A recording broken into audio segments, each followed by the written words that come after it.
उसको गर्मी क्यों नहीं लगती? दोनों भैया पंखा के नीचे बैठे हो और लोग पंखे को देख के ही बैठते हैं। जब चिता पे बैठोगे तो कौन पंखा चलाएगा?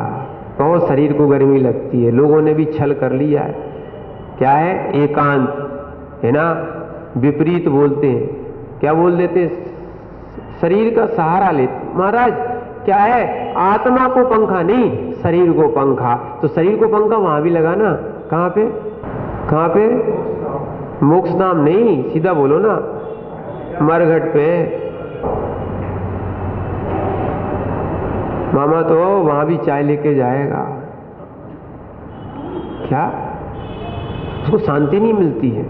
हमने तो सोचा था कि 1 महीने छोड़ेगा तो जिंदगी भर छोड़ देगा, पर एक काम करना, इसके साथ एक चाय का कप और प्लेट और चाय का डिब्बा और एक दूध पाउडर का डिब्बा साथ में वहां साथ में ले जाना। क्या मालूम आगे मिली नहीं मिली। चाय कौन पीता है? मंत्री जी कौन पीता है चाय? शरीर बोल दो ना, है ना। भोजन कौन कर रहा है?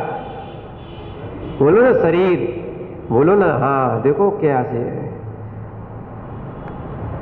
अवक्ष खा रहे हैं वो फिर भी कह रहे हैं क्या महाराज ये तो पुद्गल का भोग कर रहा है। क्या तुमने विपरीत बोलना प्रारंभ कर दिया। ध्यान रखना, आत्मा में अंदर राग नहीं होता तो भक्ष वक्ष का विवेक तो रखता। आत्मा में अगर सम्यक ज्ञान हो जाए, भक्ष वक्ष का विवेक रखेगा। देखो ऐसे त्यागी हो जाते हैं, ऐसे वैरागी हो जाते हैं कि मर जाएंगे पर बिना संयम के कोई भी वस्तु का प्रयोग नहीं। ये दृढ़ता हो जाती है जीव के अंदर। इस दृढ़ता कहां से आती है? स्वयं के अंदर वो सिद्धत्व भाव जगाने के लिए, शुद्धत्व भाव जगाने के लिए आती है। तो विपरीत मान्यताएं छोड़ देते हैं। अब आपको क्या समझाएं? आप लोग गटर का पानी पी रहे हो, नहीं पी रहे हो? वो कह रहे हो नहीं महाराज वो तो सब चलता है।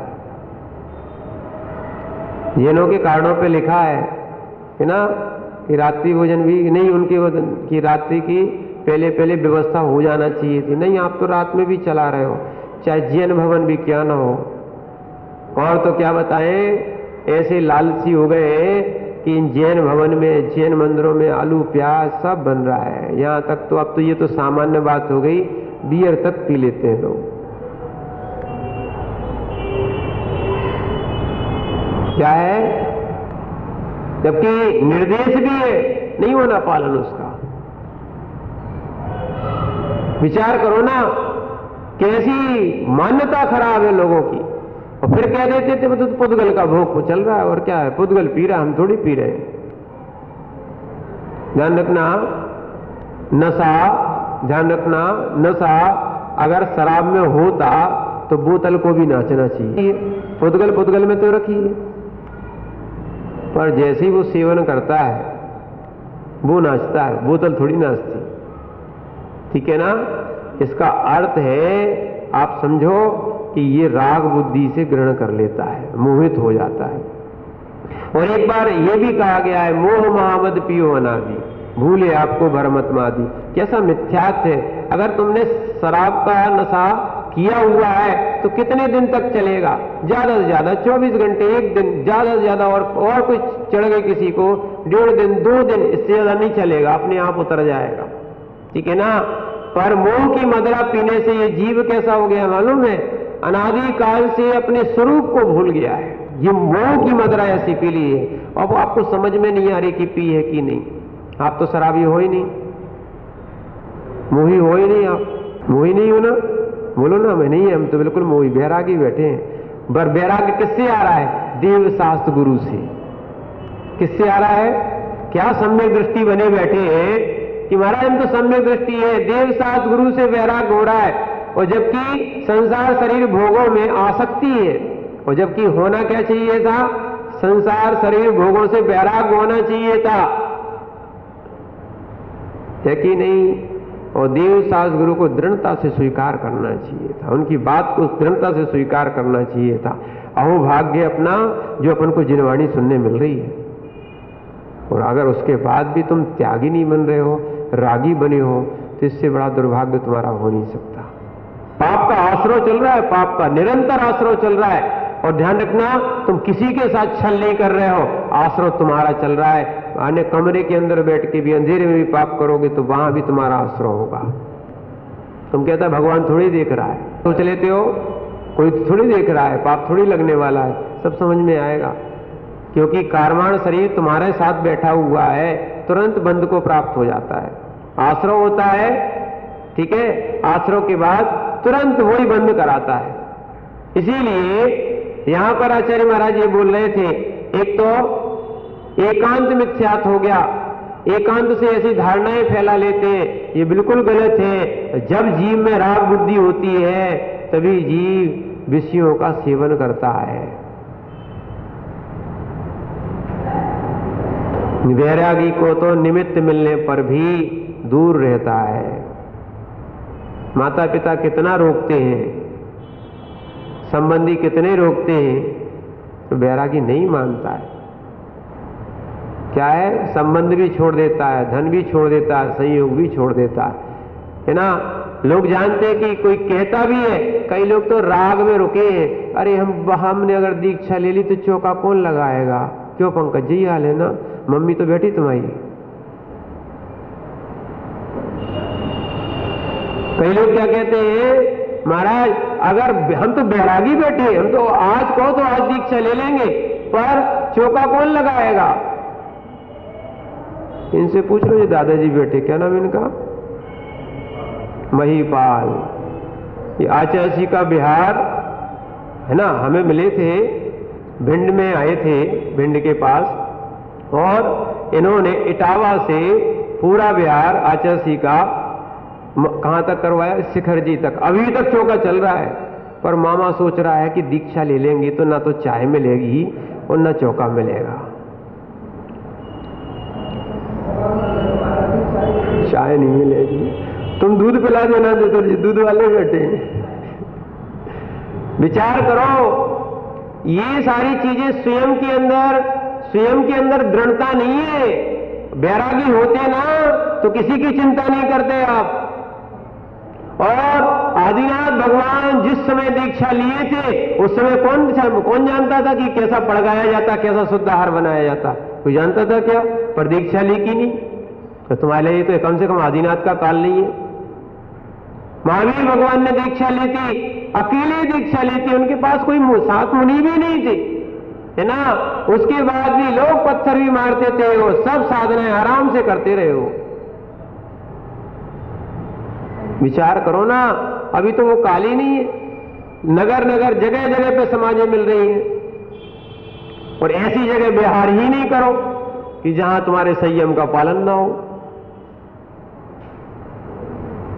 क्या है, अब जब इतनी व्यवस्थाएं मिल रही हैं, फिर भी जीव को राग लगा है, राग, ठीक है। यही एकांत से उसने धारणा खराब बना बैठी है। और एकांत वाले कुछ ऐसे भी लोग हैं, वो कहते हैं पंचम काल में मुनि नहीं होते, ठीक है, हम तुम्हारी बात मानने को तैयार हैं। तुमने किस ग्रंथ से बोला, कुंद स्वामी का, तो कुंद स्वामी किस काल के थे, यही बता दो अब तुम। किस काल के थे, पंचम काल के थे कि चतुर्थ काल के थे, हैं? अरे पंचम काल के महाराज थे। जितने ग्रंथ लिखे हुए अभी मिल रहे हैं वर्तमान में, ये सब पंचम काल के ग्रंथ के, माने आचार्यों के हाथों से लिखे गए ग्रंथ हैं। क्या है, सारे ग्रंथ जो मानतुंग आचार्य महाराज हैं, उमा स्वामी जी हैं, ये सब जो आचार्य रहे, ये सब पंचम काल के हैं। पुष्पदंत भूत बलि, इन्होंने सबसे पहले लेखन शुरू किया। विचार करना, तो इसीलिए अब कई लोग बोलते हैं 2-4 सम्यक दृष्टि थे, हो गए, तो अब हम किसको सम्यक दृष्टि माने। अब सम्यक दृष्टि नहीं मिलती तो तुम सिद्धांत के विरुद्ध बोल रहे हो। सबसे बड़ी बात तो ये आगम बाधित हो तुम, क्योंकि चारों गतियों में सम्यक तो होता है, वहां काल का भेद भी नहीं आया, चारों गतियों में होता है। और आप एकांत से बोलोगे तो आप फंस जाओगे। क्या है, जैसे देव को सम्यक्त होता कि नहीं, देवगति में सम्यक्त होता कि नहीं होता, तुम तो सबसे पहले वहीं से बाधित हो। तुम कहते देव मिथ्या दृष्टि होते हैं, कहां लिखा देव मिथ्या दृष्टि होते हैं? भवनत्रय के देव तुम कह रहे मिथ्या दृष्टि होते, हाँ जन्म से मिथ्या दृष्टि होते हैं, पर अंतर्मुहूर्त के बाद सम्यक की योग्यता प्राप्त कर लेते। आपको ये मालूम ही नहीं। समूह शरण में ये भवनत्र के देवी तो आते और स्वधर्मेंद्र आदि भी आते, वैमानिक देव भी आते हैं। अब वो बिना सम्यक के कैसे उस 12 सभाओं में बैठेंगी? एक अब तुमने यहां का उदाहरण दिया, मनुष्य में, मनुष्य गति में सम्यक्त नहीं होता क्या? चतुर्थ काल में होता है, बाकी कालों में नहीं होता क्या? विचार करो ना, क्या है? सम्यक दृष्टि नहीं होते क्या? होते हैं। हाँ ये कह सकते हैं कि छायक सम्यक्त नहीं होता, केवली और श्रुत केवली के पादमूल में ही होता है, बस इतना कह सकते हैं। बाकी तो औपसमिक और क्षयोपसमिक सम्यक्त तो होता है, नहीं तो तुम सिद्धांत से भी विरुद्ध हो जाओगे, ठीक है ना। और उसके बाद त्रेंचों में भी होता है, नरक तक में सम्यक्त होता है, और तुम एकांत धारणा बना के बैठे हो तो फिर क्या होगा? इसलिए उस ग्रंथ को संपूर्ण रूप से पढ़ो।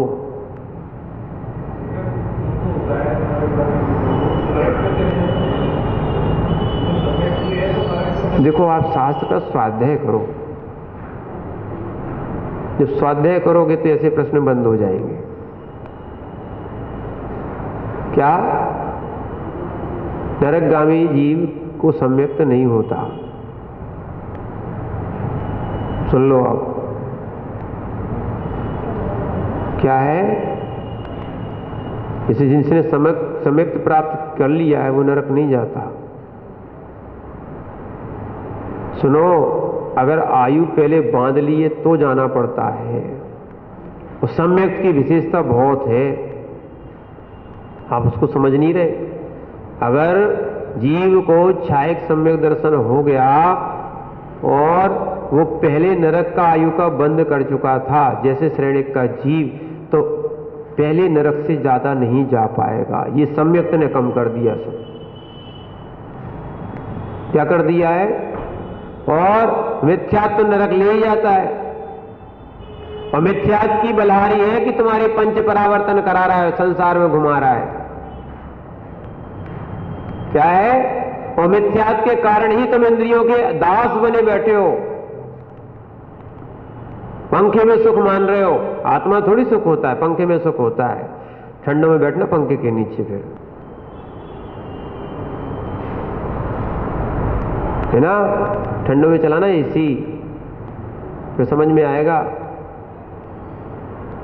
फिर तो एक एक जगह पर पूरा पैक कर देते हो, टेपिंग कर देते हो, रूम हीटर जलाने लगते हो। ये सब जो है ना, ये दशाएं भिन्न हैं। ये शरीर के सुख को तुम आत्मा का सुख माने हो, यही मिथ्यात्व बेना बैठा है, ठीक है ना।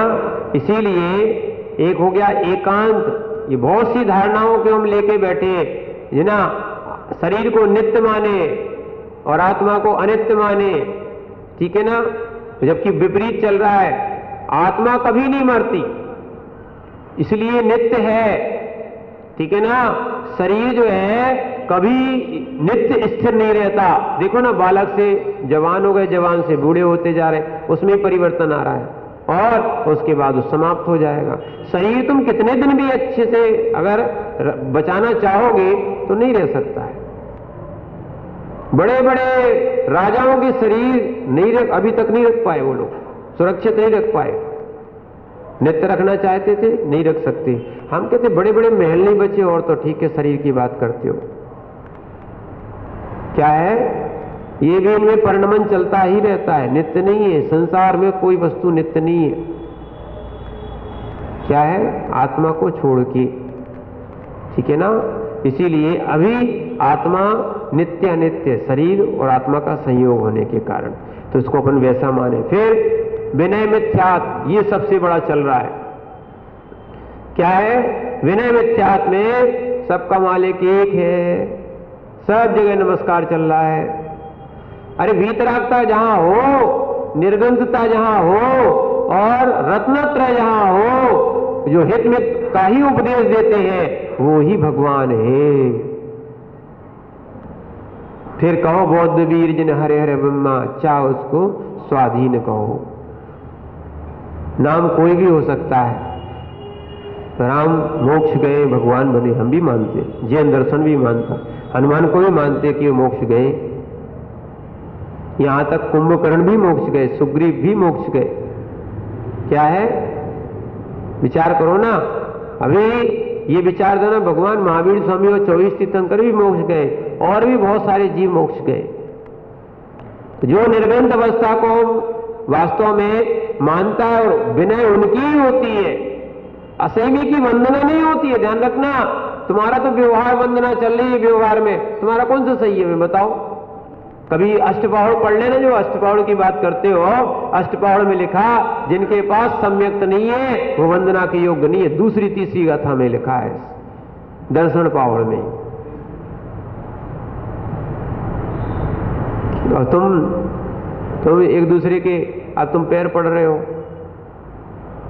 अगर निर्गंथ आ जाता है रत्नात्रय धारी तो तुम्हें हाथ जोड़ने में बड़ा माने आपको प्रॉब्लम हो जाती है। यहाँ भेदभाव करते हो, कोई असैमी हो कुछ भी हो उनके सामने हाथ जोड़े खड़े हो। बहुमान आ रहा है, असैमियों जीवों के देखकर बहुमान आ रहा है, संयमियों को देखकर क्या है आपको विनय के भाव नहीं आ रहे, आदर के भाव नहीं आ रहे।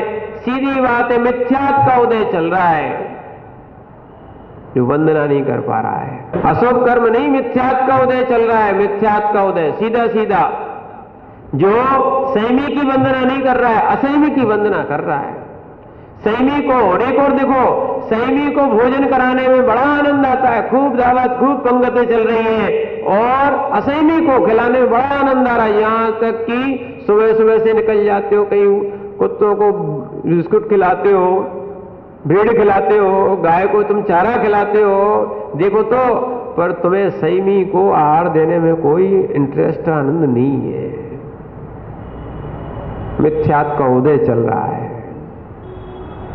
असंयमियों को बड़ा आनंद आ रहा देने में। असंयमी को भोजन कराओगे तो क्या करेगा, भोग विषय कसाय में लिप्त रहेगा। संयमी को अगर तुमने आहार कराया तो साधना करेगा। विचार करो ना। हाँ, और तो ध्यान रखना, सुबह सुबह से रोज दान अलग से निकाल लेते हो है ना, पर किसके लिए, असंयमी के लिए। संयमी के लिए की भाव नहीं बन रहे आप। और तो ठीक है, ऐसी ऐसी धारणा बन गई, इतनी सारी प्रतिमाएं हो रही है, इतने सारे पंच कल्याणक हो रहे हैं, इतनी सारी दीक्षाएं हो रही है, इसका आपको बहुत विकल्प है।